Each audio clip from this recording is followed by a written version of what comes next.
திமுகவுக்கு இடம் கொடுக்கக்கூடாது. திமுக என்பது நம்ம தலைவரை வெளியில் அனுப்பின கட்சி. அது திமுகவுக்கு எலக்ட்ரிசிட்டி பில்லு அவங்க ஆஃபீஸுக்கு கட்டக்கூட வழி கிடையாது. அதை கட்டினவர் புரட்சி தலைவர். நடிகராக இருக்கும்போது அவர் தான் எல்லா செலவையும் பார்த்துருக்காரு. அவரையே கிள்ளுக்கிற மாதிரி தூக்கி போட்ட கட்சி இது.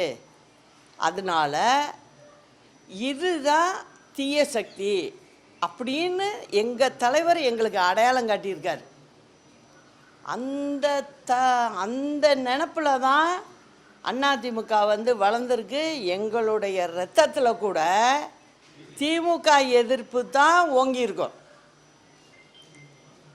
அது மட்டும் இல்லை, அதுக்கு பிறகு அம்மாவுக்கு துணையாக நான் இருக்கேங்கிறதுனால திமுக எந்தெந்த வழியிலெல்லாம் எங்களை கஷ்டப்படுத்தி இந்த அதிமுகங்கிறத அழிச்சிடணுன்னு முடிவு பண்ணி வேலை பார்த்தாங்க.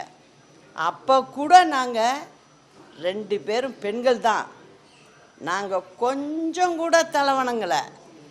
என்ன பண்ணுவேன் நீ பண்ணு, கேஸா போடு அப்படின்னு சொல்லி ஃபேஸ் பண்ணவங்க. இப்போ 4 வருஷம் நான் உள்ளறையும் இருந்துட்டு வந்திருக்கேன் இயக்கத்துக்காக.